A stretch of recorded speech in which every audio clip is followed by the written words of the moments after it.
This is no doubt a familiar work to many of you. It's the Diary of St. Sister Faustina. I want to call everyone's attention to the picture on the front of the book, which is a very famous picture. I'm talking specifically about referring to Jesus. Very famous image of Jesus, image of the Divine Mercy. There's some variation in the artwork, but more or less a lot of them have the same look of Jesus. And if you came from a Filipino household, as did I, you are probably very familiar with this picture, as a lot of Filipinos have a big devotion to the Divine Mercy. Not just Filipinos, I've seen it in Indian households and Sri Lankan households. So the Divine Mercy is a huge devotion for many Catholics.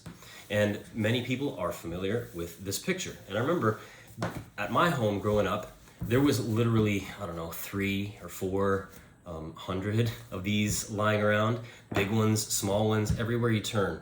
On the wall, in the medicine cabinet, on my headboard, sort of jammed in my backpack pockets. I don't know how they got there, probably because of my mom.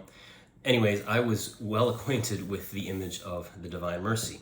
And for the most part, looking at that picture and looking at the expression on Jesus' face in the Divine Mercy brought me a lot of peace and tranquility.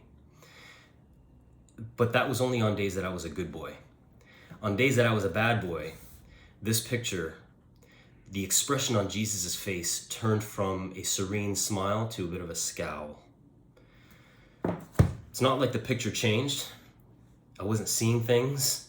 Certainly no mystic, but it was just interesting how the expression on Jesus' face changed in my subjective viewing of it based on how I was that day, whether a good boy or a bad boy.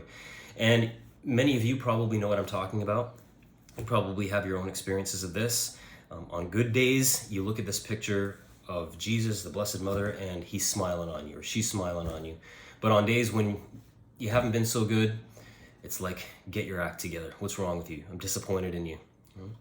Well, here's a bit of truth when it comes to that. Whenever you turn to Jesus, either in a picture or in your mind's eye, or when you turn to him in prayer, he always has a smile on his face. Regardless of, let's say you've been a good boy or a good girl on a given day, and Jesus is smiling on you because you're his beloved son or daughter, reconciled with him, or you've been a bad boy or a bad girl, and you're turning to look at him for mercy, for forgiveness. There's always a smile of welcome, of forgiveness, of compassion, of joy on the face of Jesus. Even if you've been a bad boy or a bad girl, even if you think, I got to get my act together first before I go to Jesus. It's like, no, that's not how it works.